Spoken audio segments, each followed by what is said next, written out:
is going to be happening in other areas of society, including the economy, but socially, mentally, and so on, as a result of those actions. And so if we have too much of a primary focus on one area without the right kind of governance, then it's going to be really difficult to make judicious decisions about making those trade-offs. And I think those trade-offs need to be really seriously considered. The only way that you can do that is by having the right people surrounding you and advising you. So having Rob Fyfe advising the National Response Team is one thing, but I would say that he needs the best and brightest in the country supporting him, and that can be supported by a whole bunch of regional response teams that can bring added information to decision-making. Dr. David Wilson, thank you very much for your time today. Ella, Henry, your thoughts on those remarks? They were broad. What's your take there? Very little there that I could, take to task. I think he's absolutely right. It's talking about a non-partisan coming from the centre, but also really focusing on regional areas. What's not to admire about his approach? I hope people in policy-making roles are actually paying attention. Connor, the point about having the right spread of voices chipping in at the right times and in the right way is an interesting point, rather than leaving everything in the hands of, a huge amount of power in the hands of few people. Look, at the end of the day, it's the politicians who are making the decision, and they have to get data and expertise, not just from the health sector, but from the economic side of and business side of things as well, and the mental health side of things, and the marriage side of things even. So you're right, they need a spread of input, but at the end of the day, the politicians are the ones that are going to be accountable for the decisions that are made. They can't say, well, some official told me this, or some businessman told me that. It's the politicians who are making the decisions, and let's hope they make the right one. But in terms of what he's saying about getting the economy going, again, it comes back to that customer. And one of the good things this government's doing is getting very focused on the international markets, and we've got this big debate about open versus closed economy. We need open economy for us to be able to trade with other countries, and David Park is doing good work on that. But then domestically, the first thing the regions need is customers to be able to move from the cities into the regions. And that's hopefully something that's going to happen very, very soon. And in terms of getting things going, we need investment, and to invest, we need confidence to invest. And to get that confidence, we need to have a source of capital as well. And the banks, the government's doing a lot of stuff. Well, the banks are doing a lot of stuff. The government's doing a lot of stuff to help the banks. But investors themselves and people who are setting up their new business tomorrow need to believe that they are going to be able to have a positive cash flow going forward. And right now, I don't think anyone's got that view. Ella, we've got about 30 seconds left, but I did want to get your thoughts on this. I've heard it said sort of very much tongue-in-cheek that the enemy of crisis recovery is democracy, because everybody has an opinion and there can be too much talking and not enough action. What's your take on that? Look, I laud the transparency that government agencies, the Prime Minister, everybody has used. And I think that's the approach, is if we're open, if we're honest, we're transparent, then we're going to deliver the best possible outcomes for our country. Very good. Very interesting stuff. Ella, Henry and Connor English, thank you very much for your time today. It's been wonderful. Kia ora. Thanks very much. I have been Emil Donovan. I'll be back from 3:45 tomorrow. Thanks very much for listening and for your texts as well. And Checkpoint is up next. Have a good evening.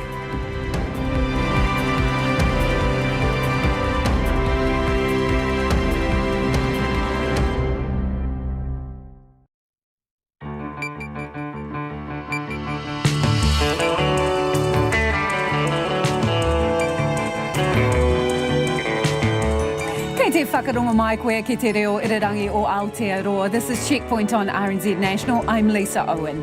E haere aki nei, have you been confined to your bubble illegally? The High Court's being asked to chuck out the orders made by Dr. Ashley Bloomfield amid claims he's overstepped his powers. More than 6 weeks after their first case, another student from Auckland's Marist College tests positive for COVID-19. What does that mean for any plans to reopen the school? Crew off the Ruby Princess cruise ship held a party after offloading their passengers in Sydney, unaware they'd already been exposed to COVID-19. Some of the country's largest law firms are paying back the millions of dollars they claimed in wage subsidies. And we've got a new All Blacks captain, but is he going to get any games? Don't forget, you can watch us live on Facebook. RNZ News at 5 o'clock. Ngā mihi, good afternoon. I'm Paul Brennan. Two of the country's largest law firms have paid back the millions of dollars they got in government wage subsidies. $10.5 billion has been paid to more than 420,000 employers through the scheme. Simpson Grierson has returned its $2.3 million payout, which it applied for on the basis of a forecast drop in revenue. It says it's now forecasting a smaller impact, so repaid the subsidy on Monday. Minter Ellison Rudd Watts says it's also doing better than forecast and repaid its $2 million today. One of the country's largest tourism operators, Ngāi Tahu Tourism, is cutting 300 jobs and putting most of its businesses into hibernation. It says it expects to write off the equivalent of the last 5 years of profit in the wake of COVID-19. Tess Brunton reports. Ngāi Tahu Tourism says that following consultation, it will cut its workforce from 348 to 39, with most leaving in June or July. Glacier Southern Lakes helicopters will remain open at a reduced capacity, and work on the yet-to-launch All Blacks experience in Auckland will continue. The remaining businesses, including Shotover Jet, Franz Joseph Glacier Hot Pools, Hollyford Track, Rotorua's Agrodome and Rainbow Springs, are destined for hibernation. Ko Tess Brunton, tēnei. The leader of the opposition, Simon Bridges, says New Zealanders have given up their freedoms and they deserve to know the legal basis for doing so. In an unprecedented move, the Epidemic Response Committee, chaired by Mr Bridges, is issuing summonses to the Solicitor General, the Director General of Health and the Police Commissioner, seeking the legal advice for the lockdown. Mr Bridges says it's inexplicable the advice has not been made public. This is a situation like nothing we've seen in a century or more, with more restrictions on civil liberties, people's movements and so on than ever. Now, I'm not arguing with that fundamentally, but we do need to make sure these things are done legally. Simon Bridges. A Marist College student has tested positive for COVID-19, bringing the total number of cases in the country's second largest cluster to 95. All staff and students at the Auckland College have been offered testing this week, regardless of whether or not they are symptomatic. The Director General of Health, Ashley Bloomfield, says it's the only positive result so far from testing about 250 people linked to Marist.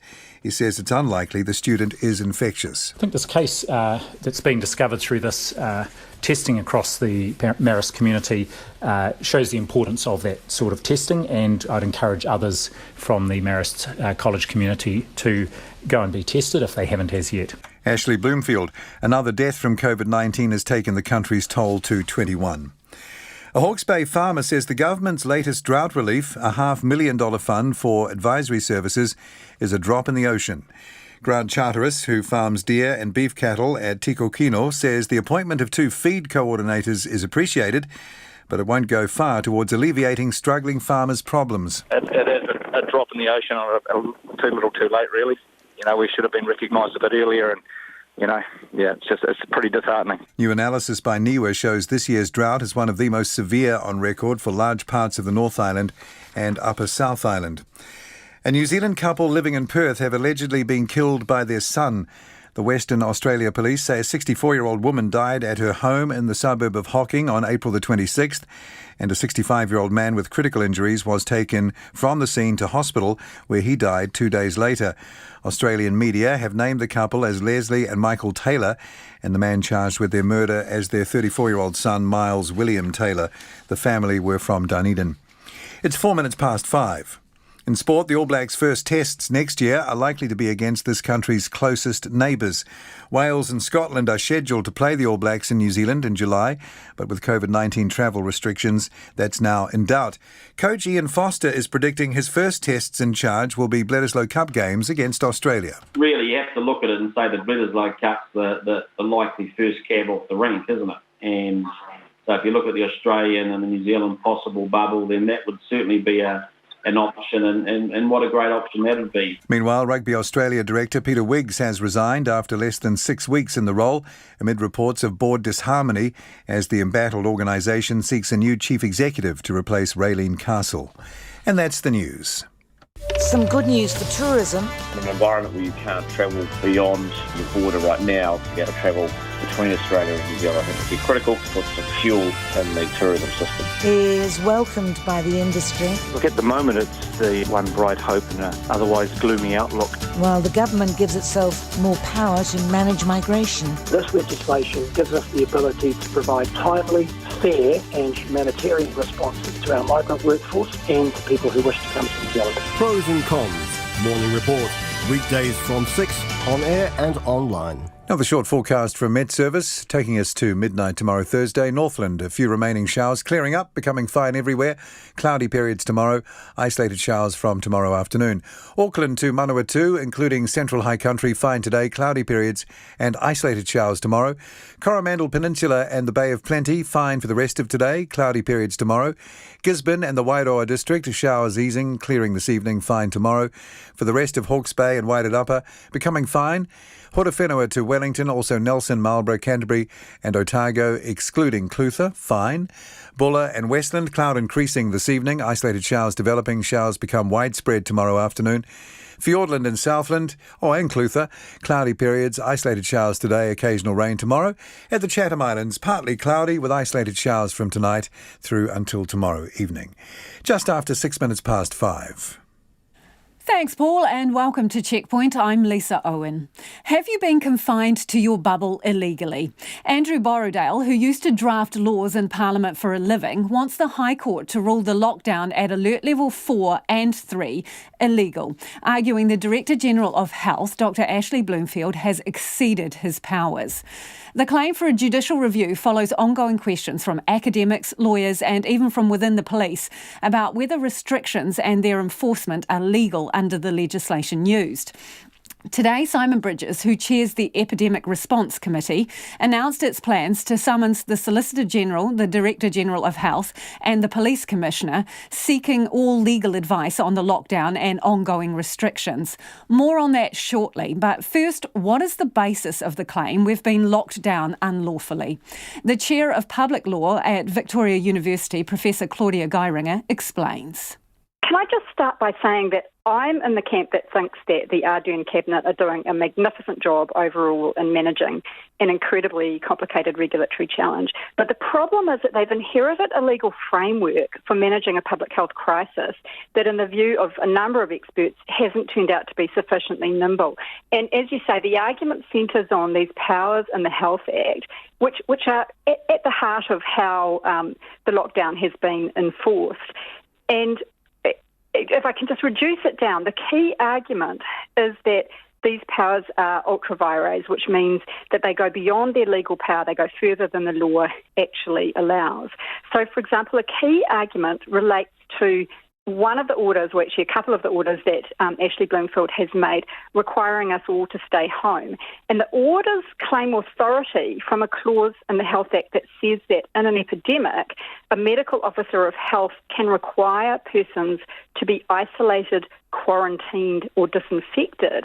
And so the Director General said, well, okay, so the law says I can put people into isolation or quarantine, so I'm putting all of you, the whole country, into quarantine, isolation. And the argument is that it's not clear the statute actually contemplates a direction to the community at large, as opposed to a medical officer quarantining, say, a particular infected individual. So that's kind of at the heart of the claim. So the umbrella issue here, if I can just sum it up to make sure I've got it right, is while we've all been ordered to stay at home or abide by certain rules under level 3, the law, some people think, actually applies to the specific. If I stumble across a house that's got TB, I can confine the people in that property or take action specific to that circumstance, not confine the entire country. I mean, the claim is more complicated than that, but that is at the heart of the claim. There are a number of different powers, and some of them, one in particular, clearly does allow orders that are made in relation to the community at large. But that, we sort of contrast that power with other powers. It looks like some of the powers that have been relied on really may be more focused on making a requirement in relation to named individuals. And just to be clear, that's not a slam dunk. There's room for different views on this. and it may or may not succeed in court, but that's the argument. And I think it really matters, or it really matters to me, for two reasons. The first is that these are some of the most extensive coercive powers ever to be exercised in this country's history. And personally, I'm comfortable that they're being exercised for good reason. But in a democracy, when the state's exercising coercive power, we want those powers to be authorised by our elected parliament, and we want them to be authorised in the clearest possible terms so that we can all know our rights and responsibilities. And just one other reason that I think this really matters is that I think underlying this challenge, there's a significant underlying problem with the current law, which is that the power is located in the wrong place. So Cabinet's instinct throughout this period has been that important decisions about the timing and scope of the lockdown need to be made by them. And that's got to be right, hasn't it? But these decisions are far too significant and multifaceted to be reposed in a medical officer of health. But that's what the law currently does. And in fact, if the Director-General has placed undue weight on Cabinet's views in making these orders, that could actually give rise to an additional ground of legal challenge, because the statute doesn't actually give any power to Cabinet. So, Claudia, just to be clear there, when we've had these press conferences and the Prime Minister has come out and told us Cabinet has considered XYZ evidence and as a consequence has decided on this course of action, actually by law it doesn't matter what Cabinet has considered or what they think. The power is not vested in them. Cabinet has the power to put us into a state of emergency, well, the Minister does, to put us into a state of emergency, and also to trigger the Epidemic Preparedness Act. But once they've done that, the specific coercive powers on which the police have primarily relied, and which, actually... so lockdown and level 3, where we've had major constraints to freedom. That's right. All of that detail, it's not actually for Cabinet. It's for the Director of General Health. Now, probably the Director of General of Health is entitled to take Cabinet's views into account, but there's at least an argument that he cannot be unduly influenced by them, because the decision in the statute is conferred on him, or actually on all medical officers of health, which include him. So you say it's not a slam dunk either way, but what's your opinion? You've done a bit of work on this, you've looked into it. Do you think that the Director-General of Health has overreached? Well, I think there's a very strong argument that the orders, that some of the orders are ultra vires. In the end, the law... So illegal in lay people's terms. Illegal, but the law in New Zealand, in the end, is what the courts say the law is. And you can expect that a judge faced with this complaint at this particular moment might give the government an awful lot of leeway. So I'm not particularly keen on predicting what a court might do here. But what I would say is that I don't think it's satisfactory for us as a community to have such significant coercive powers based on such slight legal authority. I think we need a legal regime that better reflects what the government is trying to achieve. So what, new legislation or amendments to existing legislation to make it much clearer? Exactly, because just to be clear, none of the arguments in this particular legal case that's been brought are that the law couldn't or shouldn't provide that authority. The argument is that it doesn't. So Parliament could meet tomorrow and shore up the legal powers. But the argument is that at the moment, that the powers that are being exercised are not there. So if we look at Cabinet and the Prime Minister versus the Director-General of Health, is he the all-powerful person here rather than the government right now? If we're focusing here on the coercive powers, the powers that stop you and I from going outside or that require businesses to be closed, those sort of powers, then under the law as it stands, they are reposed in the Director-General of Health. So the Prime Minister can create the precedent conditions for those powers to be exercised by triggering the Epidemic Preparedness Act, which is what has happened, or by declaring a state of emergency, which the Minister can do. But once that happens, it's the Director-General's powers under this particular section in the Health Act that are at the heart of the regime for actually stopping us from exercising our freedoms. On a related issue, Claudia, the Epidemic Select Committee is made public the fact that it's going to summons a variety of people before the committee and wants to see all the legal advice that was given to the government about this issue and to the police. What are your thoughts on whether that should be allowed to happen? Yeah, so my view is that it's very important for the proper function of government in our country that the government can receive confidential legal advice. And I personally think it's quite improper of the Epidemic Response Committee to try to require that advice to be disclosed. It's also very short-sighted of Simon Bridges because he seems to have momentarily forgotten that he might find himself in government one day. So the standing orders on their face do seem to authorise this, widely subject to an exception for legal advice. If I was the Solicitor General, I would be tempted to refuse the request and let the Privileges Committee sort the issue out because I think it's a very dangerous precedent. And that was Professor Claudia Geiringer. Now, Checkpoint did ask the government for comment, but a spokesperson said it was a matter for the courts. More now on that first ever summons that Parliament is issuing to the Solicitor General, the Director General of Health and the Police Commissioner seeking all legal advice on the lockdown. The Epidemic Response Committee Chair, Simon Bridges, says New Zealanders have given up their freedoms and they deserve to know the legal basis for that. He says if the advice isn't handed over, it's clear the government isn't confident it followed the law. But the Prime Minister says she's been assured there were no gaps in the government's enforcement powers. Political reporter Yvette McCullough has the story. The government's right to keep its privileged advice privileged has always been respected. In 2013, when the decision was taken to drop the prosecution of Pike River mine boss Peter Whittle, a then Minister of Labour Simon Bridges had this to say. In terms of making legally privileged documents public, well, no, the Crown never does that. But Mr Bridges says these are unprecedented times. This is a situation like nothing we've seen in a century or more, with more restrictions on civil liberties, people's movements and so on than ever. Now, I'm not arguing with that fundamentally, but we do need to make sure these things are done legally. Mr Bridges says serious concerns have also been raised by academics, lawyers and the Law Society about the legal processes used to establish the lockdown rules. But not all members of the committee agreed, with Labour MP Kiri Allen expressing her anger during today's general debate. Sir, this is a disgraceful use of a coercive power. It undermines the independence of the public service and it also risks undermining the fundamental precipice of the separation of powers. Earlier this week, emails leaked to the New Zealand Herald from Police Deputy Commissioner Mike Clement to other top officers shared a Crown Law opinion warning police they had little to no power to enforce the lockdown during the first 2 weeks of it. This led to Director General of Health Dr Ashley Bloomfield issuing additional guidelines under the health notice. Mr Bridges says the parties have until 1 p.m. next Wednesday to hand over the advice. I think the blunt reality is if we don't see that legal advice, the conclusion to me at least is clear.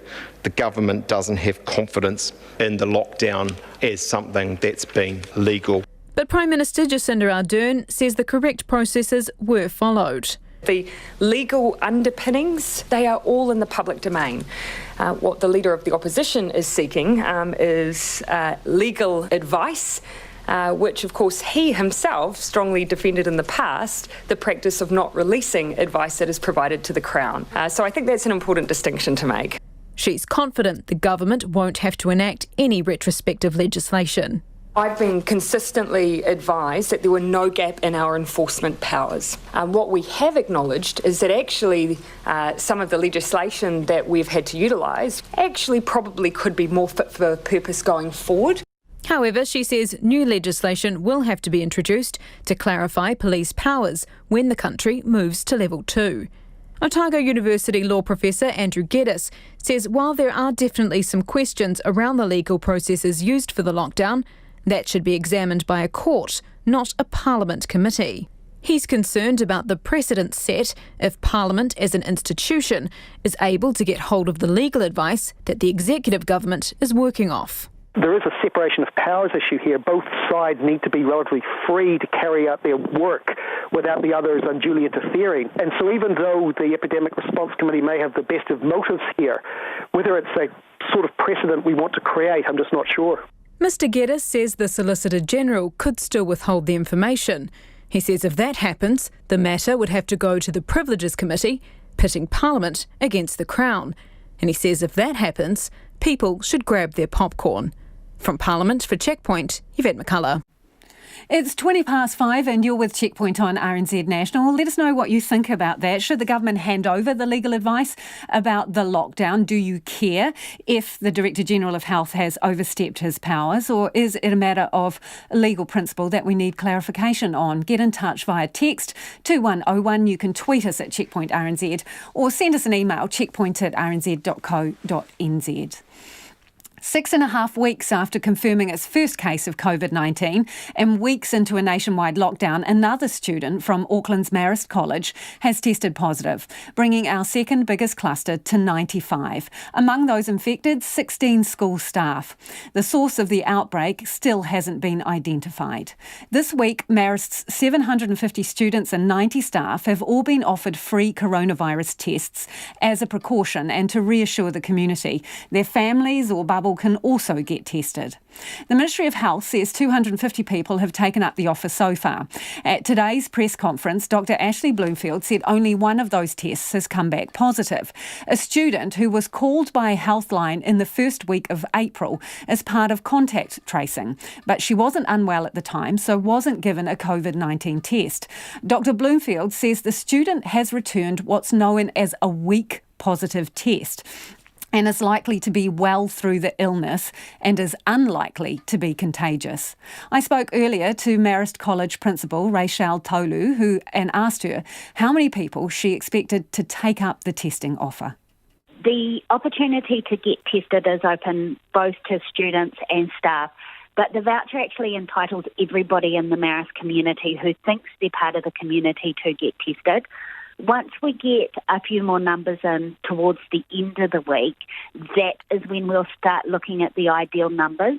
So really that's a decision for the for health, because they know the science behind when it's okay. Right, but it doesn't include bubbles. So students, teachers in their bubbles, if they want to have the test. Yes, if they want to. It's completely voluntary. So do you know thus far how many students have been tested and staff? So every morning I get an update, and as of this morning it was 250, and I know I have actually received an email to say that number is a lot larger from this afternoon, and I'll get another update on that tomorrow morning. Have you had another test? Have you been retested? Yes, I have. When did you do that? And I'm negative. Yeah, I got mine on Monday and I got my result this morning. Are there any more? It's very quick. Are there any more positives that you are aware of? No, there are none that I'm aware of. I mean, you must need pretty much everyone in your immediate school community to be retested. Otherwise, if you have some bunches of students or staff who don't, doesn't that leave you wondering if it's safe to open the school again? Like I said, I'm not an expert. My focus is on ensuring the well-being of the students and making sure that when we are ready to open, that the learning environment they walk into is safe and everyone's well-being safe, and we're prepared to begin learning. I am taking the advice of the experts, which are the doctors that we're working with, to make sure that we have the right information, and we will not open the school until we have that information. Have they given you an indication of when you might be able to open, or what they're going to measure safety against? That is something we're going to look at towards the end of the week, once we get a lot more test results through. Is it a possibility that you might only allow students who've been tested and staff who've been tested to come back to school? Is that possible? I don't think we're actually in a position to make that decision. That is something that would come from the district health boards or the Ministry of Health, or the Ministry of Education working with the Ministry of Health. I think we have to trust that they are the experts and they know the answers. So, Rochelle, do you think that is legally out of your hands? It's not a decision the school can actually make legally. Someone else would have to do that. Yeah, absolutely. The school cannot decide whether students can return based on test results. You mentioned you'd had contact with staff and students who have had COVID. I imagine there's been a wide range of how hard people have been hit, but can you tell us a little bit about the effect it's had on the school community? And I understand some people have been very ill. Yes, we've had a few that were quite ill and some that have had very mild symptoms. What I do know is what people can't see is how much support all of our families have had. And it's been from phone calls to families providing meals for each other, to school providing meals, and just really constant communication between the school and those that are sick to ensure that they're okay and that their families are okay in this time. I have to ask, given that you've had, I think it's 2 cases recently, so you've had the one that tested positive and was revealed publicly today, and there was one last week. Are you convinced that your school community's been following the rules during the lockdown? I'm 100% convinced. I know the person last week that was added and confirmed as a case, and absolutely they'd stuck to the rules of their bubble. There were some issues early on, though, was there not, regarding students mixing with other students when they shouldn't have? Yeah, although that was very minimal, and I think that was like all of New Zealand. Everyone was just adjusting to the new normal, and I think once people actually understood the criteria around level 4, everything settled down and people did what they were meant to do. How many do you know have been hospitalised from your school community? I actually don't have that information. That's information that sits with the district health. But are you aware of hospitalisations from within your school community of people who tested positive? People that did test positive had the opportunity to tell me, and I do know that there were some that went to hospital, but actually their well-being is my number one priority, and that's just information we keep between us and the school as part of our school community. So do you know where you got it, how you picked it up? No, and that's the reality. We did have a teacher right at the beginning confirmed as our positive case. However, we're not sure how it entered the school. And you specifically don't know which person you picked it up from? No. There were some suggestions that it could have been contact in the staff room. What can you tell us about that? Absolutely, it could have been contact in the staff room, just like it could have been contact in the classroom or it could have been contact in the supermarket. We actually just don't know. And overall, how the infection entered the school, full stop, what clues do you have about that yet? Like I said, we just don't know. We don't have any clues as of how it entered the school. Like you, we know who our first person was, but other than that, we don't have any other information. And so no teacher came back from overseas or had travelled overseas recently? No, not that we were aware of within the time frames of when it could have entered the school. How comfortable would you be reopening, not knowing that information? I don't think that affects what's happening now.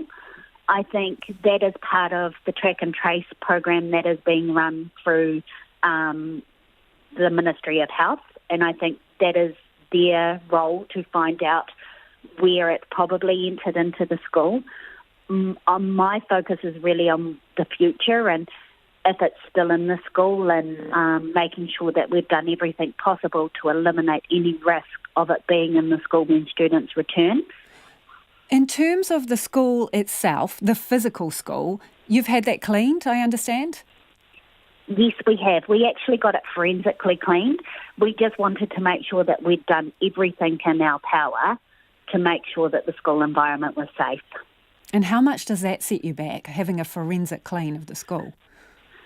It was a lot.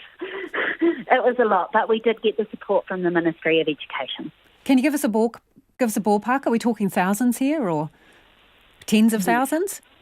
Tens of thousands. Tens of thousands. Can you tell us the number? Yeah, sure, 36,000. That is a lot of money, isn't it? That must put pressure on you as well. Look, the pressure doesn't matter. It's about ensuring that we're returning to a really safe school environment. And, you know, we've had a cluster, and it's not just about the physical school environment, it's about our well-being too. And just that cleaning process ensured that we were reassuring both our staff and community that our school is a really safe place to return to. And that's Marist College Principal Rachel Tolu.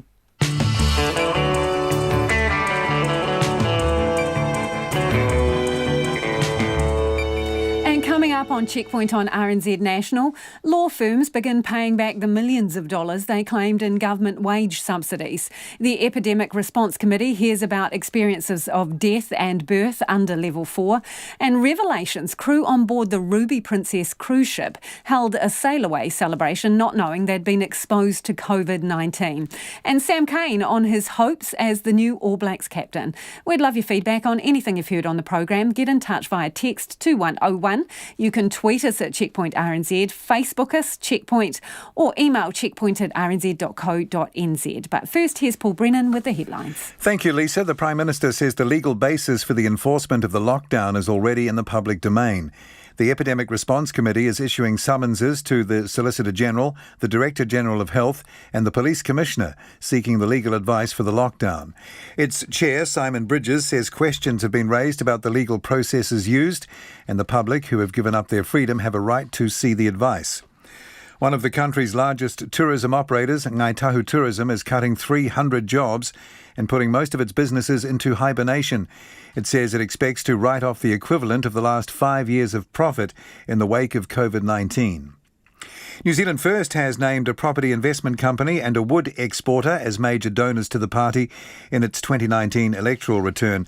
However, it has once again not named any donations from the mysterious New Zealand First Foundation that has bankrolled many of its expenses since 2017. A Hawke's Bay farmer says the government's latest drought relief fund is a drop in the ocean. New drought analysis shows this year is one of the most severe on record for parts of the country. NIWA says river flows and soil moisture levels remain below normal for large parts of the North Island and Upper South Island. A third person charged with the 1995 murder of pregnant Christchurch woman Angela Blackmore has been denied bail. The man was arrested yesterday and will remain in custody under interim name suppression until May 8th. It follows the arrest of a man and woman in their 40s in October who were also charged with murder. And a New Zealand couple living in Australia have allegedly been killed in their home by their son. Australian media have named the couple as Michael and Leslie Ann Taylor, and the man charged with their murder as their 34-year-old son, Miles William Taylor. The family were from Dunedin. Those are the headlines. Thanks, Paul. Kia ora anō. This is Checkpoint, and I'm Lisa Owen. Let's go to the business news now with Emma Hatton. Emma, so new unemployment figures out today. What do they show? Do they cover off much of that period of lockdown? Yeah, so the labour market data, which is what we're talking about, that's for the first quarter of this year, so the 3 months to the end of March. It doesn't really cover off the period of lockdown. So we were actually expecting the unemployment percentage to be a little bit more than it was. So for the quarter, it was up a touch at 4.2%. It was 4% at the end of last year. So didn't rise as much as expected, but don't be fooled. I mean, it doesn't really cover cover the period in lockdown. During that quarter, 19,000 jobs were created and wages were on the rise. So they rose at an annual rate of 3.6%, with the average sort of hourly, dollars per hour up to $33.14. So what that shows is the market was really strong. The labour market was really strong going into the pandemic, but because we don't really have an idea of, hasn't covered the lockdown period, I guess it's a little bit redundant, and it will be interesting to see what those figures are the next quarter when we see them. Of course, the labour market, those numbers tend to lag a bit after there's been changes in the economy. So, we're just not seeing the impacts yet, but there's a few forecasts floating around, and generally the thinking is that unemployment rate will get to around 10% this year. So that'll be a really big hit to the labour market, and it's going to be a really slow build back again once the economy reboots. People reckon it could take 2 to 3 years to get back to the strength that it was pre-COVID-19. So it's important actually to make the distinction here that the number of people on the job seeker benefit isn't the measure for the unemployment rate, so that's not what we're talking about here. So the number we're talking about here, that data is collated by Stats NZ. And in fact, a bit of a side note, due to COVID, they're not going to be able to do their face-to-face surveys as usual. So the figures might actually be affected because of that as well. But, at the end of the day, we know the market's going to take a really hard hit. There's going to be high unemployment, and those numbers are going to be probably very striking the next time we see them. Absolutely, especially when you look at the other story that you've got for us today, which is redundancies on the card for Smith City employees. Yes, well, it's a bit of a sad segue, isn't it? So they're talking about store closures and job losses. So the Smith City Board has actually described those changes as necessary to secure investment and necessary to remain operational post-COVID-19. So it has started a 2-week consultation period with its employees and its landlords, and we'll get the full picture of what the plan is, what sort of a scale we'll see after that consultation period's finished. Even before the lockdown, the company was in a bit of strife. They'd noticed a drop-off in sales and customers coming through the doors, and it had started trying to tighten things up, so it had reduced its inventory orders. Senior management took a pay cut, and it even got a loan repayment to its bank pushed out a couple of times just to buy it some time to try and get some more investment in. And then with the lockdown, just virtually all trade stopping, it hit it really hard. And of course, it's had some online trading, but it's just not enough to make up for the losses. So it's also made use of the wage subsidy. So it's been allocated just over $3 million for its 457 employees. So those employees, they've been on 80% of their wages throughout this. So they actually thanked their staff for sort of bearing with them through this. But, some of them aren't going to be with them on the other side, it would seem. So, it's not a pretty picture. It says even when it can reopen, it's expecting pretty subdued conditions. So the board's decided this is what it's got to do. And obviously nothing's set in stone yet, but it's looking pretty likely that there'll be staff cuts and store closures. And, like we just talked about with the unemployment rates expected to spike there, we are going to see more of this. Emma, and what were the numbers from the markets today? Yep, so the NZX Top 50 Index closed up a fraction, 82 points or 0.78% to close at 10,573. NZ dollar trading at 0.61 US, 0.94 Australian, and 0.49 to the British pound. Thank you, Emma. That's Emma Hatton with Our Business News. Some of the country's largest law firms have begun paying back the millions of dollars they claimed in government wage subsidies.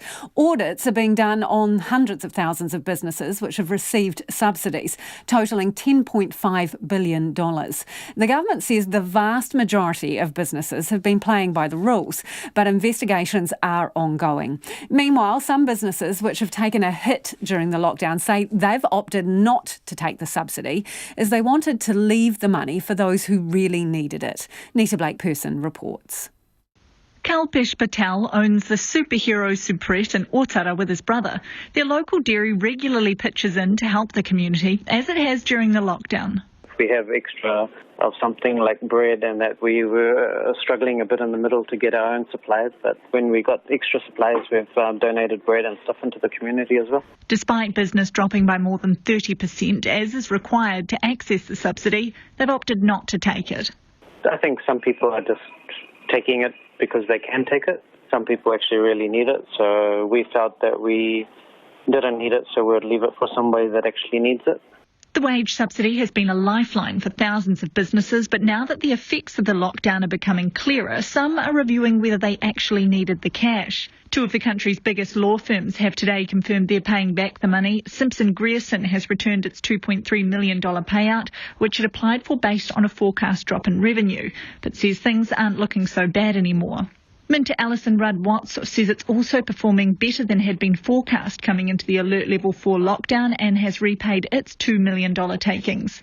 Bell Gully has taken $1.8 million but did not respond to requests for comment in time for the story. Tim Deere is a professor in ethics at the University of Auckland. He says the inconsistencies among some businesses are notable. Been surprised at some of the large professional groups whose members I would have thought can probably work from home. Some of those groups seem to have applied for large subsidies, and there seems to be quite a striking difference, for instance, between the subsidies applied for by some law firms and not by others. And so I will be interested to see in the end how those differences are justified. Tim Deere says how businesses approach the wage subsidy will show their true colours. In an environment where the community as a whole has taken the "we're in this together" view, have tried to act responsibly and act in ways which look after one another, businesses which stand out as being selfish, as trying to take advantage of these schemes, not passing money on to people who require it, applying for money inappropriately, I think will suffer serious reputational damage. The Ministry for Social Development doesn't have updated figures on audits of the scheme, but said in a statement that in many cases where entitlements had been wrongly claimed, it was due to uncertainty about eligibility criteria rather than deliberate attempts at deception. It says applications for the subsidy are slowing, with the 12-week period it covers due to run out on June the 9th. For Checkpoint, Nita Blakeperson. It's been revealed scores of crew members on board the Ruby Princess held their own sail-away party after passengers got off the cruise ship in Sydney on March 19, not knowing 3 passengers and a crew member had symptoms of COVID-19 and would go on to test positive the next day. A commission of inquiry is underway in Australia into how 2,700 passengers were allowed to disembark the ship a week after a global pandemic was declared and before test results were confirmed. The ship's cluster is now Australia's biggest, with more than 700 cases and 21 deaths. And as the ABC's Jason Om reports, crew members went ahead with their party unaware they had been exposed to infection.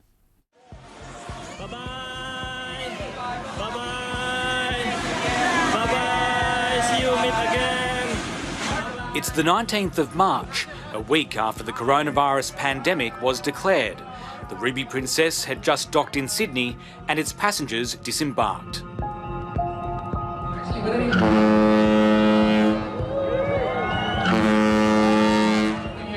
this afternoon, this party is for you. The so-called sail-away party is normally reserved for passengers, but on this day, it was the crew's chance to celebrate.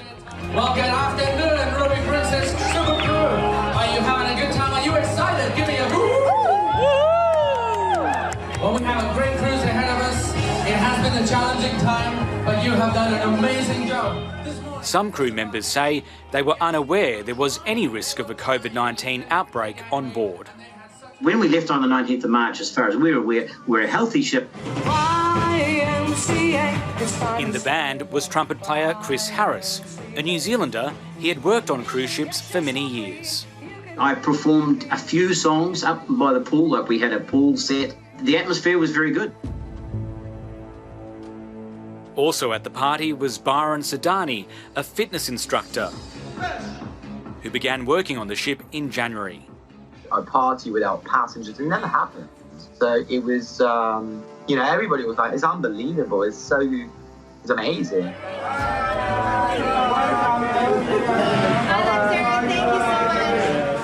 The day the ship docked in Sydney, the Ruby Princess had confirmed there were cases of flu-like illness on board. But New South Wales Health determined the ship was low risk and allowed passengers to disembark, while the 1,000 crew members remained on board.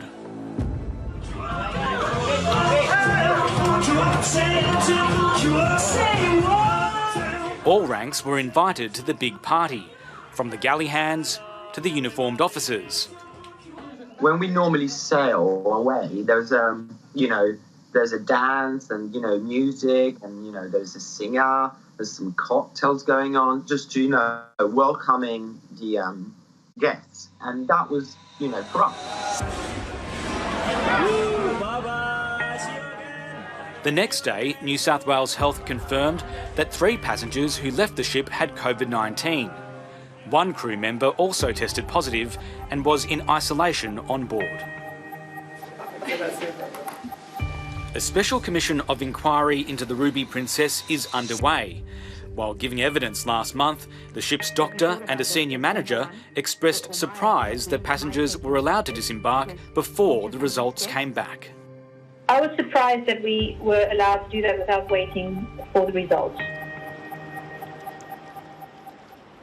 The inquiry has now heard that New South Wales Health had relied on records that were released 18 hours old when it assessed the Ruby Princess as low risk, and that on the day of the crew party, the ship could have received a higher risk assessment. By 19 March, when the ship actually docked, the 1% level had been reached, although that data was not before the health assessment panel when their determination was made. At the party, the crew were allowed to mingle despite the pandemic. We assumed the ship was healthy. People weren't too concerned about it. In other words, it was still, we were aware of the social distancing, but in our minds we were thinking the ship was healthy, nobody's got the coronavirus, so we don't need to worry. We thought we had a clean ship. And, the idea of the COVID-19 was just outside. So it was not on the ship. Because otherwise, why would you let us do a party all together? When it comes to health, I feel like we have been all put in danger here. And that is what it is. Because myself as well, I was put in danger. The ship's operator, Princess Cruises, says it refused to leave Australian waters so its crew had access to health services. The ship was quarantined in Wollongong for more than 2 weeks. When Chris Harris was finally allowed to disembark, he performed the haka to celebrate. He's now in hotel quarantine in Auckland. The Ruby Princess has since left Australian waters, with some crew remaining on board. Byron has now returned to his home in Italy. It's good to be home, and it's good to feel a little bit safer. It is 12 minutes to 6. I'm Lisa Owen and you're with Checkpoint on RNZ National. Keen for your feedback. A lot of you getting in touch about whether restricting us to our bubbles is illegal or not. Do keep your feedback coming. You can text us on 2101, tweet us at Checkpoint RNZ or email checkpoint@rnz.co.nz. There is growing support for a petition to ban all freedom camping nationwide for non-residents.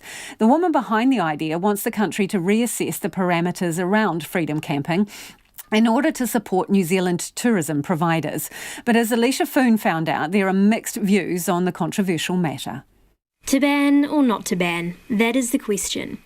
New Zealanders are being invited to join the freedom camping conversation following the launch of a petition to Parliament to ban foreign campers in order to save local tourism and support small businesses. The petition has more than 4,800 supporters, and its organiser Jennifer Branier says numbers are rapidly growing. It's time for us to talk about, how we're going to go forward when we reopen our borders, and, whether it succeeds or fails, it is not the greatest goal here. It's to get people talking. It's to rethink the way we have visitors in New Zealand, what we expect of them, what they expect of us, and how we should pave the way forward.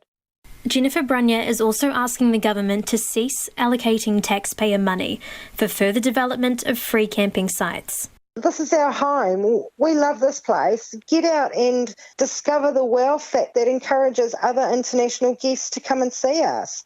Go out there and rekindle your passion for the country that you live in. We can't keep giving ourselves away like this. We're worth way more than that, and New Zealand deserves better.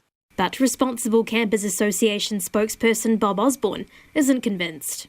I think it's well intentioned, but it's going to fail. It has to fail from the offset. You can't, as a country, we can't discriminate and prevent overseas tourists from freedom camping. The only people who can logically go to a holiday park are people in RVs. People on cycles, people who do river adventure work or do adventure snow skiing, they freedom camp. They have no choice but to freedom camp.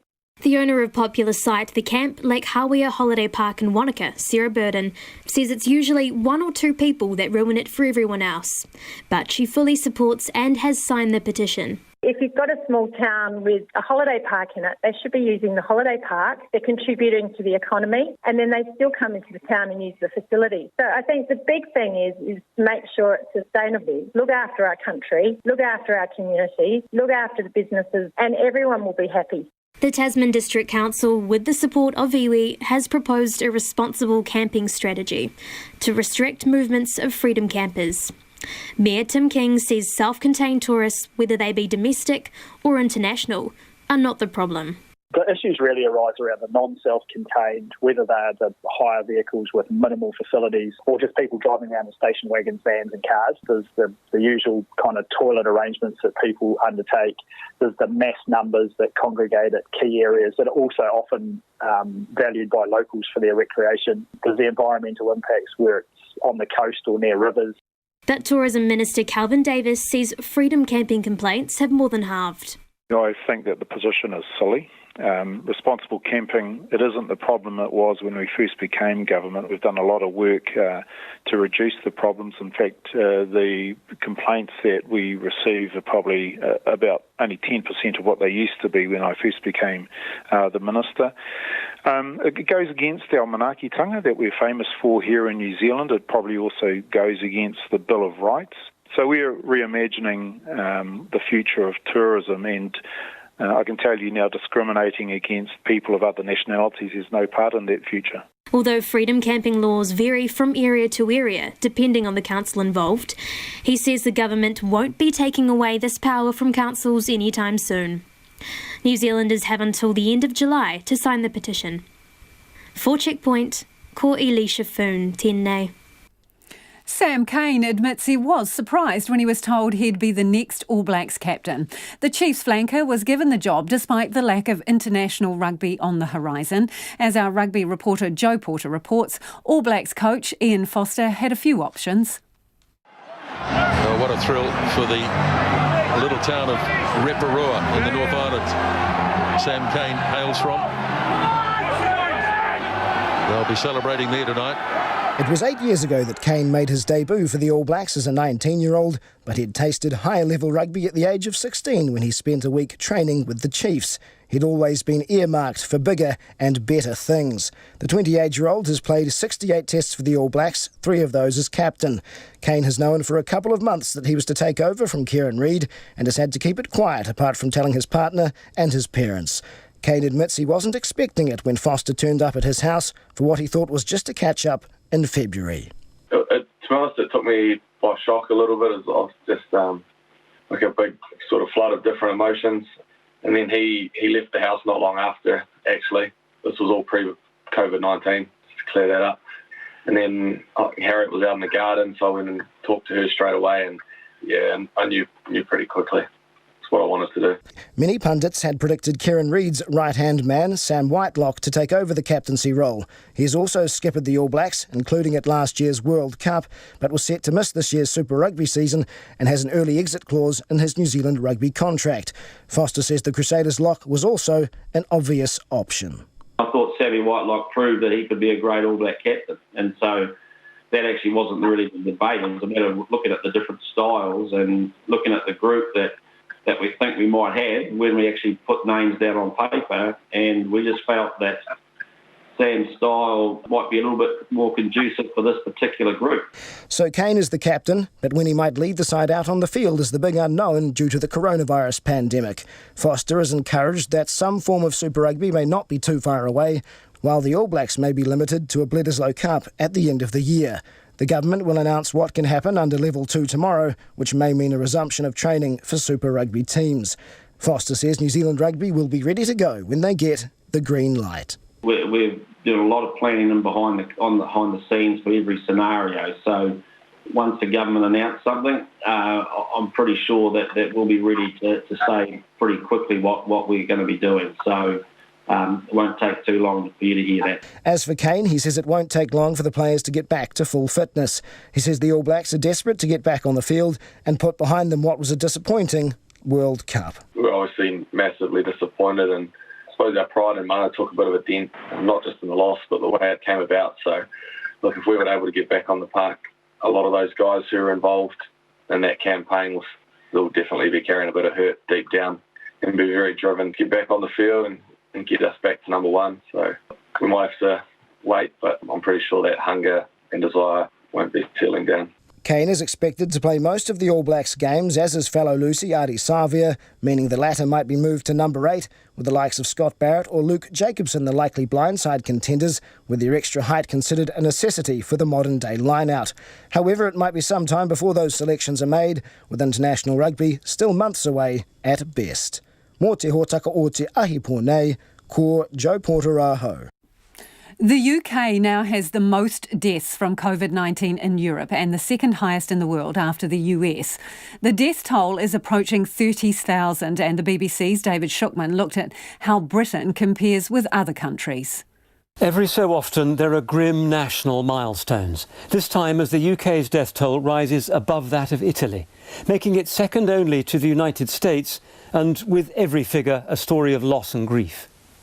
The virus never loses the power to shock, killing 3 members of one family within days of each other. First, Keith Dunnington, a nurse from South Shields, then a week later his father Morris and his mother Lillian, leaving the family stunned. I'm still in disbelief a little bit. Keith's children are absolutely devastated. And then to lose their nanny and granddad, they're really devastated. My children are both absolutely heartbroken. At today's government briefing, the latest graph shows how the death tolls are rising in different countries. The official numbers confirm that Italy has lost 29,315 people and the UK now slightly more at 29,427. If it does turn out that we are the country that's hardest hit in Europe, what's your reaction to that? There are different ways of counting deaths. As we know, we've had that debate in this country. We now publish data that includes all deaths in all settings. Not all countries do that, so I'm not sure that the international comparison works unless you reliably know that all countries are measuring in the same way. And it also depends on how good, frankly, countries are in gathering their statistics. And our own Office of National Statistics is widely acknowledged to be a world leader. And that was British Foreign Minister Dominic Raab ending that report from David Shookman. Now a bit of an update on a story that we had earlier in the program. This is about some of the country's largest law firms having begun paying back millions of dollars that they claimed in government wage subsidies. At the time we went to air, Bell Gully was one of the firms who got $1.8 million in wage subsidies. They have since got in contact to say they also will be paying all the money back, and that was decided as had a board meeting today. So that is Bell Gully joining the ranks of some of our largest law firms paying back wage subsidies that they claimed in that government scheme. A number of you have been getting in touch about the legality of the lockdown as well. There is a judicial review, a claim for a judicial review that has been filed, and it claims that the Director General of Health, Ashley Bloomfield, has overstepped in his powers and putting us in level 4 lockdown and level 3. Now, this from Adrian. We have worked so hard as a country to save our community from COVID-19, and we have achieved a huge success. I find it incredible that so much energy led by Simon Bridges is now focused on pulling apart the decisions made in such a difficult and challenging time. Open your eyes to Italy, Spain and the UK to know what could have happened if we had not moved swiftly and decisively, led by two trustworthy leaders in the Prime Minister and the Director General. This one from Susan. I am in my 60s and have a respiratory condition. Unlike Simon Bridges, I have not been past the end of my street since 29th of March. I don't care what legal advice the government had. I don't feel my freedom has been illegally restrained. I'm just grateful that my fellow Kiwis responded to keep us safe. And this person, who identifies themselves as a DHB employee, says no surprises that Simon Bridges has broken his promise not to play politics during this pandemic crisis. It's not the right time, if not dangerous, to be giving people an excuse to ignore the lockdown rules. Very disappointed. Most of us have more important things to focus on right now. I think it's important to point out the request for a judicial review has not come from Simon Bridges. That has come from a retired, legal expert. RNZ News at 6 o'clock. Good evening, I'm Paul Brennan. Two of the country's largest law firms have paid back the millions of dollars they got in government wage subsidies. $10.5 billion has been paid to more than 420,000 employers through the scheme. David Reid has more. Simpson Grierson has returned its $2.3 million payout, which it applied for on the basis of a forecast drop in revenue. It says it's now forecasting a smaller impact, so repaid the subsidy on Monday. Minter Ellison Rudd Watts says it's also doing better than forecast and repaid its $2 million today. Audits are being done on all businesses which have received subsidies.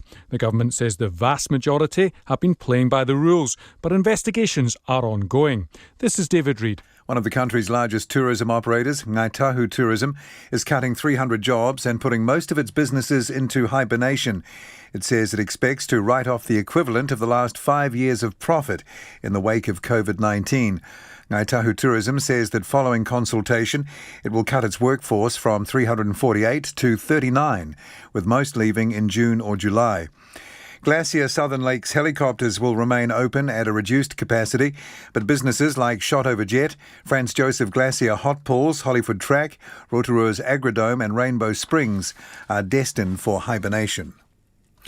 A leading law professor is describing the forcing of people to stay home during lockdown as some of the most extensive powers ever exercised in New Zealand. The Epidemic Response Committee, chaired by Opposition Leader Simon Bridges, is issuing summonses to the Solicitor General, the Director General of Health and the Police Commissioner seeking legal advice for the lockdown's legality. Claudia Geiringer of Victoria University told Checkpoint she believes personally the government has done the right thing. These are some of the most extensive coercive powers ever to be exercised in this country's history. And personally, I'm comfortable that they're being exercised for good reason. Claudia Geiringer says in any democracy, such powers should be exercised by Parliament. The Reserve Bank says the economy may have shrunk by more than 3% during the level 4 lockdown. In a research paper, the bank estimates the 4-week lockdown cost about $10 billion in lost production. It says a similar length of time under level 3 would cost about $5 billion. The paper says the amount of lost production roughly halves as restrictions ease through to level 1. It says the effect is not uniform across the economy and sectors such as tourism will take the hardest hit. The recycling of paper and cardboard will resume in Auckland this month, but some plastics will still be sent to landfill. Jean Bell reports. Auckland Council says it has secured an overseas buyer for up to 4,000 tonnes of mixed paper and cardboard. However, a destination has not been found for plastics numbered 3 to 7, which will now be separated out and sent to landfill. It could take at least 3 months until this changes. The council says these plastics are more difficult to process and represent less than 4% of reusable waste material in the city. Councillor Richard Hills urged residents to keep putting out recycling as normal until a solution is found. This is Jean Bell. A man charged with a 1995 murder has been denied bail. 21-year-old Angela Blackmore was 10 weeks pregnant when she was stabbed 39 times in her home in the East Christchurch suburb of Wainoni. A man and a woman in their 40s were charged with murder last October. The man has since pleaded guilty and is awaiting sentencing. Yesterday, the police arrested a third person and charged him with murder. In the Queenstown District Court this afternoon, he was granted interim name suppression and remanded in custody till Friday. 4 minutes past 6. In sport this evening, the Australian Prime Minister says rugby league players who refuse to get a flu shot should be banned from taking part in the NRL. Scott Morrison is adamant players should abide by a no-jab, no-play policy. Gold Coast Titans anti-vaxxer Bryce Cartwright has rejected a request to be vaccinated as part of strict measures to restart the competition on May the 28th. The Tauranga triathlete Hayden Wilde is taking a fun approach to his training, given the prospect of no competition until the end of the year. The 22-year-old, who finished third at last year's Tokyo Test event, appeared set to be named in the New Zealand team before the Games were postponed for a year. However, he's not letting that affect his training. We've discussed the plan of having a really good endurance block and getting a lot of mileage on the belt to get a good base, and just enjoying training at the same time, because you don't want to train and not enjoy it. So at this point, we're just doing things we haven't done before and just kind of really just playing around and having a bit of fun with it. Hayden Wilde, and that's the news.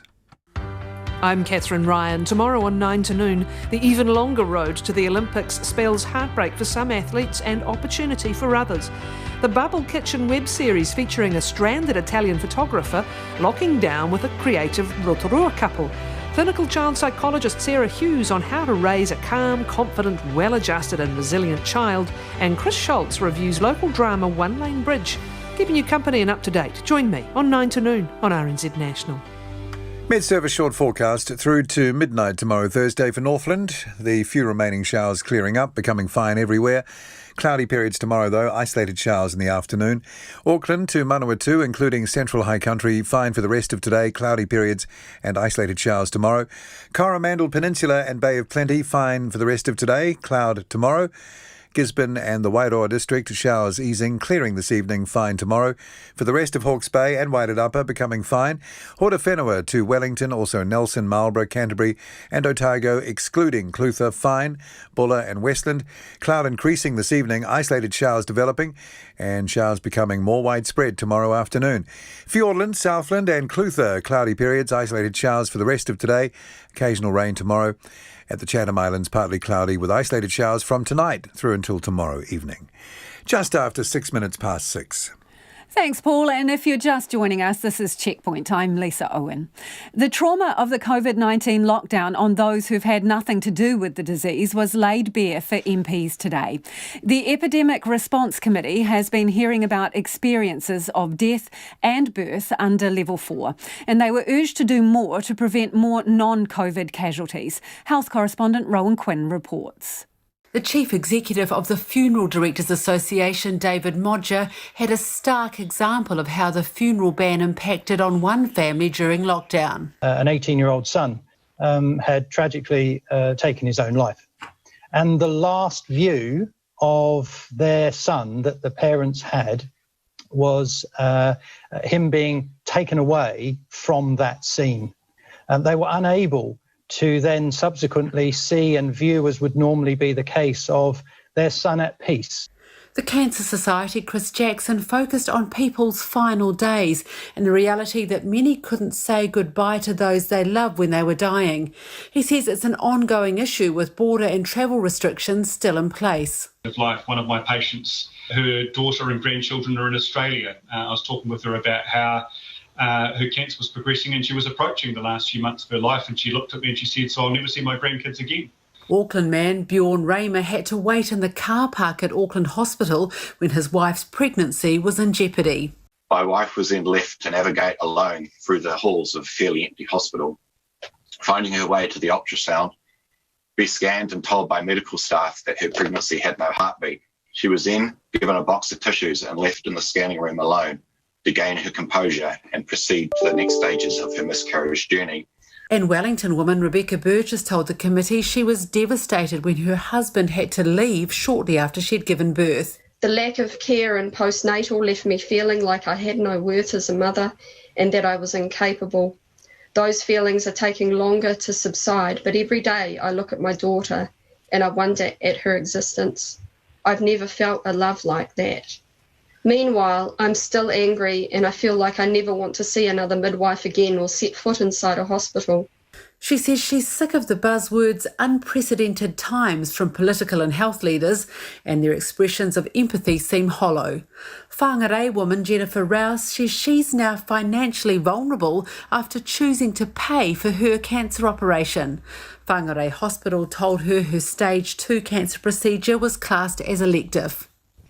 I was very lucky in that the surgeon in Auckland agreed, based on the fact that I'm on a pension and had very, minimal savings, he agreed to discount his fees by 25%. She says it would have been done publicly if she was in Auckland. And it's that postcode lottery of care that the Cancer Society's Chris Jackson says now needs to be avoided to save lives. He's urging the government to step in to direct how to catch up on all the diagnoses that would have been missed in the lockdown. If we don't do these colonoscopies, endoscopies, biopsies and scans, lives will be lost. Now is our opportunity to act to ensure that the lives we have saved from COVID-19 are not lost to cancer.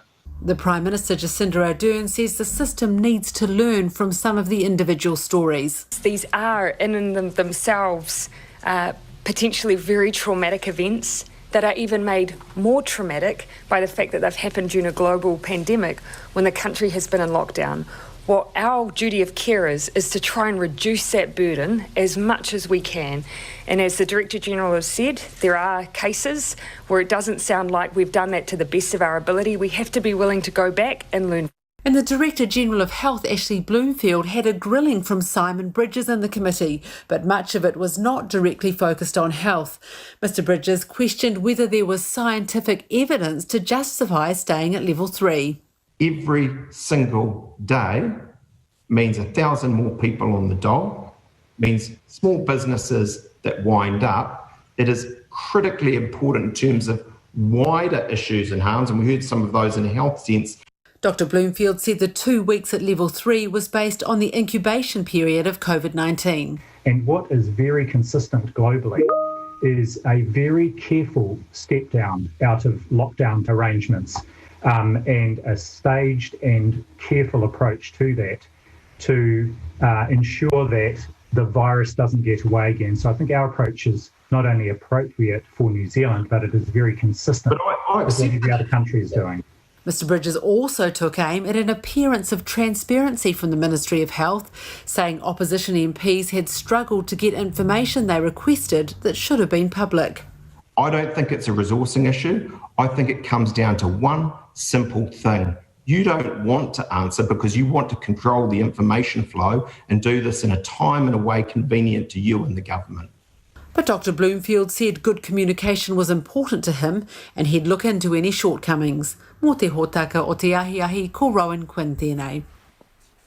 A new economic report is forecasting that 3 times as many jobs could be lost in central Auckland by next March than during the global financial crisis, with GDP also expected to take a huge hit. The Central Auckland Business Association, heart of the city, commissioned the report, which found that it'll take at least 2 years for the city to get back to pre-COVID levels. And its chief executive, Viv Beck, says some businesses are hanging on to survival by the slimmest of threads. Matthew Tunison reports. Anne Mazer is still having to find rent for some of the most expensive commercial real estate in Auckland. Despite having next to nothing moving through the tills, she's really struggling. We are fighting on every detail to be able to survive. If nothing is done, we are going to lose everything. We are going to lose our business, but if we lose the business, we also lose houses. So it's much worse than what they seem to understand. Ms Mazer runs 2 knitwear shops on Lower Queen Street, Great Kiwi Yarns and the Country Collection, which rely heavily on tourists arriving at the nearby cruise ship terminal and those exploring the CBD. She's been doing a bit of business online, but earning next to nothing compared with when the shops open. And the length of time it's taking couriers to deliver items means she's having to take matters into her own hands. Just talking in New Zealand, it takes weeks before they can get the parcel. It's your own image, that the customer has, and it's not really good because they just call you back and say, okay, where is my parcel? So at the moment, any parcel that I have in Auckland, I'm driving myself to deliver it myself. So I'm sure people have it in one day. And she's far from alone. The report by economists Strategies forecasts that more than 12,400 jobs and $3.1 billion of GDP could be lost by March next year in central Auckland alone. Viv Beck is from Heart of the City, which commissioned the report. What we're seeing here with these projected job losses is that they're almost 3 times as bad as the global financial crisis. What we've got is a much more broad-based impact. Multiple sectors, drop in tourism, drop in international students, large scale of events that are a big attractor into the city centre. Can't do that. The report looks at likely impacts of a relatively quick easing of lockdown restrictions and a scenario where they're in place longer compared with the baseline of pre-COVID growth rates. Even if we emerge from level 3 relatively quickly, it finds it'll be at least 2 years to get back to where we were before the pandemic. It says that coming out of the full lockdown didn't actually change much for many of the city's businesses because the ones that could work remotely were doing so during level 4, and many of those that couldn't trade still can't do business during level 3. Ms Beck says the report highlights the urgency of moving down the alert levels. This is incredibly restrictive. People understand the importance of the safety parameters, but we've really got to be enabling people to trade as long as they can do so safely. Support with cash flow is vital. It's unrealistic for businesses to shoulder the impacts of COVID without support with cash flow. She says commercial rent is a concern that arises time and time again. Mayor Phil Goff has been in touch with numerous economists about the outlook for the city, and the numbers aren't good. The general feeling is that we're going to see unemployment that could hit anywhere between 9 and 12%, probably peaking at that level towards the end of this year. That hurts not simply the heart of the city, though that is hit disproportionately because of its reliance on tourism and international students. One small sliver of hope for Anne Mazer and other CBD businesses is next year's America's Cup, which Mr Goff says probably can go ahead, albeit with far fewer benefits arising from the usual influx of tourists and super yachts. In Auckland for Checkpoint, call Matthew Tunis and Tēnei. It's 16 minutes past 6 and you're with Checkpoint on RNZ National. A Hawke's Bay farmer says the government's latest drought relief package, a $500,000 fund for advisory services, is a drop in the ocean and won't go far to alleviating struggling farmers' problems. Extremely dry conditions have hit much of the North Island and parts of the South Island in recent months, and in some areas, including central and southern Hawke's Bay, the situation remains dire. Our reporter Robin Martin has more. Grant Charteris farms deer and beef cattle at Tikokino in central Hawke's Bay.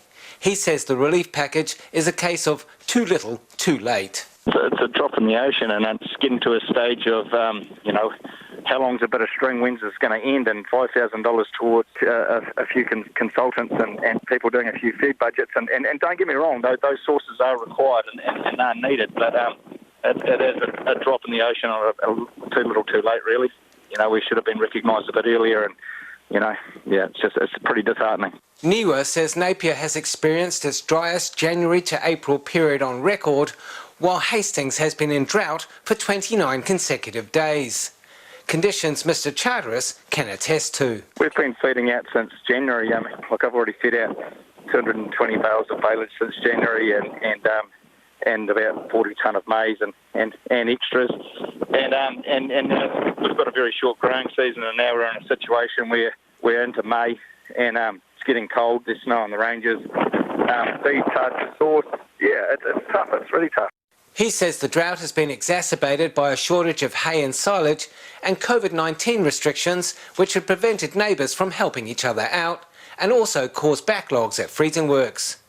The new fund will allow farmers to access up to $5,000 for professional and technical advice. 2 coordinators will also be appointed to help farmers dealing with serious feed shortages. The Agricultural Minister, Damien O'Connor, says the package will help farmers get through what many are saying is the worst drought in living memory.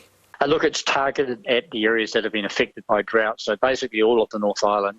But we've now got acute situations still in southern Hawke's Bay, and we've been working with the Rural Support Trust, with fed farmers, beef and lamb and dairy and dead, to make sure that if there are farmers out there who need help, someone is getting alongside them and helping them plan through this. Mr O'Connor says the feed coordinators will be particularly important. For some areas like the east coast of the North Island, estimates are of about 30% down on what they need to go through the winter. So they're looking at a big shortfall, and these 2 people we're appointing will help do that work directly with farmers. The president of Hawke's Bay Federated Farmers, Jim Galloway, says the package will help a bit. It will help give some more clarity in the short term. It's a short-term fix, so everything helps.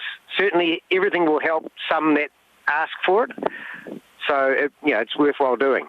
Mr Galloway warns, however, that the onset of winter is unlikely to provide any relief. The only problem with winter is when it's colder, the grass doesn't grow as fast, so if we get rain and we turn cold, we may not recover very well. So it's going to have a several-year effect, because this breeding stock isn't going to be there. The lambing percentage next year is going to be lower, so it's going to go right through the community, not just the farmers.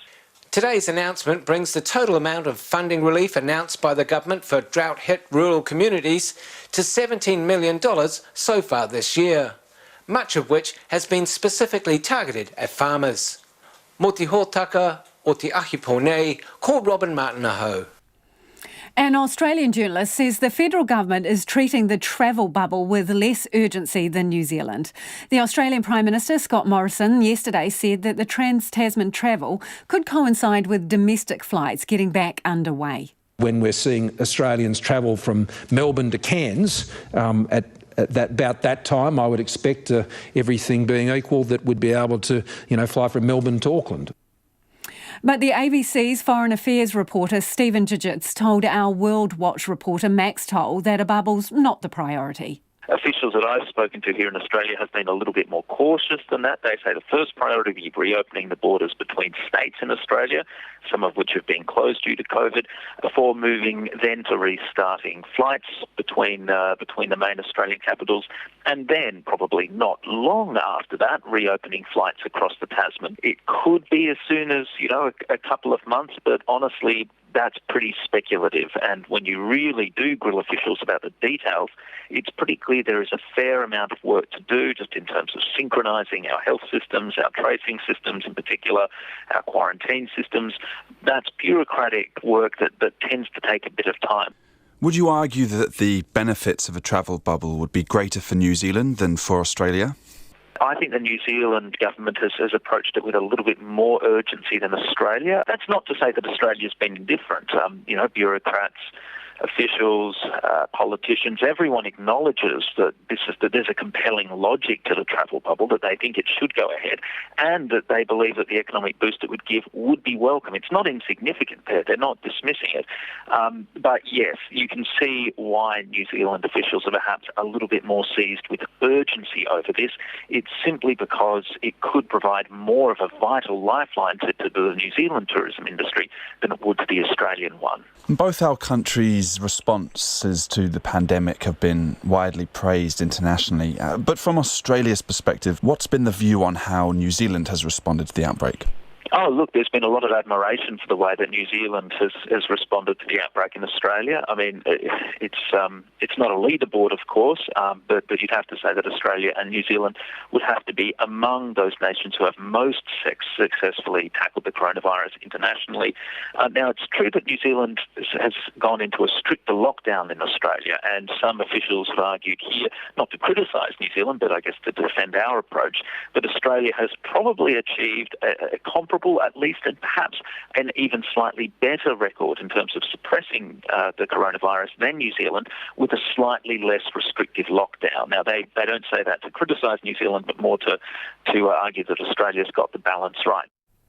The ABC's Stephen Digits talking to our World Watch reporter Max Toll. New Zealand First has once again opted not to name any donations from the mysterious foundation bankrolling the party on its electoral return.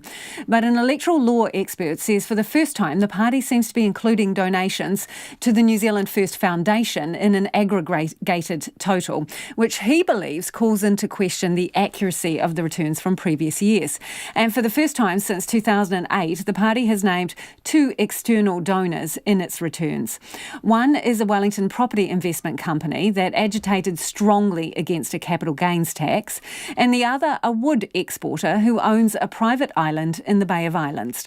Guyon Espiner and Kate Newton from RNZ's in-depth team have been looking at this story, and Kate Newton filed this report. Documents RNZ has seen show that in the first 7 months of 2019, the New Zealand First Foundation raised at least $88,000 for its political namesake. The foundation went on to spend more than $120,000 in that same period on expenses for the party, including fees to run the New Zealand First website. But neither the foundation nor any of its donors are declared on the party's 2019 return, published last night. That follows on from 2017 and 2018, when the party's electoral returns also omitted the hundreds of thousands of dollars the foundation raised. The Electoral Commission said earlier this year it believed the foundation money from earlier years should have been treated as party donations, and the Serious Fraud Office is now investigating. However, Otago University electoral law professor Andrew Geddes says there are hints in this year's returns that New Zealand First is doing things differently. He says the return still doesn't name individual donors to the foundation, but it does report aggregated totals of smaller donations. It's declared receiving 4 times as much in 2019 as it did in 2018. And secondly, it's declared receiving a whole host more donations in the $5,000 to the $15,000 band, where we know from previous material that's been released that the New Zealand First Foundation was getting that sort of money. But Mr Geddes says if the party is now treating foundation money as party donations, that raises questions about its approach in previous years. It also, I think, calls into question the robust assurances that Winston Peters has given that the law was correctly followed in those earlier years, because we're seeing what appears to be on its face quite different approach taken in 2019 to those earlier years. New Zealand First Party Secretary Liz Witihira, who's responsible for signing off the electoral return, didn't respond to RNZ's requests for comment. Andrew Geddes says the real underlying problem is the $15,000 threshold before a donor's identity has to be declared. What we see, in essence, is that the New Zealand First Party has received something like $150,000 from 13 individuals. And we've no idea who those 13 individuals are. We've no idea if they're linked to the party, what they might want from the party, and so on and so on. And frankly, I don't think that's really a good enough situation to have in New Zealand. He says it's too late to reduce the threshold for the election this year, but he wants to see that happen in the next election cycle. For the first time since 2008, New Zealand First did declare 2 external donors in its electoral return. In 2019, the party received just over $28,000 from wood exporter Andrew Kelly, who also owns most of a predator-free island in the Bay of Islands. Mr Kelly says he doesn't think he's ever voted for New Zealand First, but he wanted to support his friend, New Zealand First MP Clayton Mitchell. I don't think there's a political affiliation to correlate with me here. It's purely a mate supporting a mate. Honestly, from my side, there's nothing more or less in it than that. He says he's previously donated to several Labour MPs because he knew them personally, including Stuart Nash, Kelvin Davis and Penny Henare. New Zealand First's return also includes more than $24,000 from Kaniwi Capital Partners, a Wellington-based property investment company. Kaniwi director and shareholder Troy Bowker was an outspoken critic of the government's proposed capital gains tax, which was killed off after New Zealand First refused to support it. In February this year, Mr Bowker told RNZ's Guy on Espiner he and his company had not given New Zealand First any money in the last few years. Have you or the Kaniwi Group supported New Zealand First or the New Zealand First Foundation in any respect? No, we have not. So I have not given any money to New Zealand First in this election cycle. I think I gave money to New Zealand First in 2011. RNZ's attempts to contact Mr Bowker today to clarify his earlier statements were unsuccessful. Party leader and Deputy Prime Minister Winston Peters has consistently maintained that neither he nor the party has breached electoral law over the foundation. The Serious Fraud Office has said it's on track to make a call before this year's election as to whether it would lay charges in relation to the New Zealand First Foundation. Mō te hōtaka o te ahiahi, ko Kate Newton tēnei. Just before we go, some feedback about the bid for a judicial review, so a look at whether lockdown level 4 or 3 were illegal. This person says, as legal experts have said on RNZ repeatedly, the powers of the government has exercised in relation to COVID-19, including the lockdown and the economic response to it, represent an extraordinary use of power. The extent of state incursion into individual lives is wholly incomparable in New Zealand. It is the job of the opposition and others, including the media, to critique the exercise of such power. Doing so ensures that powers are being exercised appropriately and proportionately. This is what helps ensures the rights and freedoms we hold dear are preserved. While everyone should be proud of the gains we have achieved collectively, instances like the successful judicial review concerning compassionate grounds for access to a dying relative reveal that the government and officials have not, despite their best efforts, exercised their powers appropriately in all instances. Hard questions need to be asked to ensure the steps we are taking are necessary, successful and proper. Back tomorrow. RNZ News headlines at 6:30. 3 of the country's major law firms, Simpson Grierson, Minter Ellison, Rudd Watts and Bell Gully, are paying back the millions of dollars they received in government wage subsidies. An electoral law expert says the New Zealand First electoral return for 2019 shows the threshold for declaring political donations is too high. One of the country's biggest tourism operators is cutting more than 300 jobs due to COVID-19. And a third person charged with the 1995 murder of a pregnant Christchurch woman has been denied bail. Those are the headlines. Our next news is at 7. Tonight on Nights, the epidemiologist Michael Baker with his assessment of the level 3 lockdown so far. Steve Wild, who gave up life in Queenstown to travel the world in a motorhome. He's in lockdown in California. And Merrin and Bethany Cook, a mother and daughter who've been taking advantage of their lockdown to make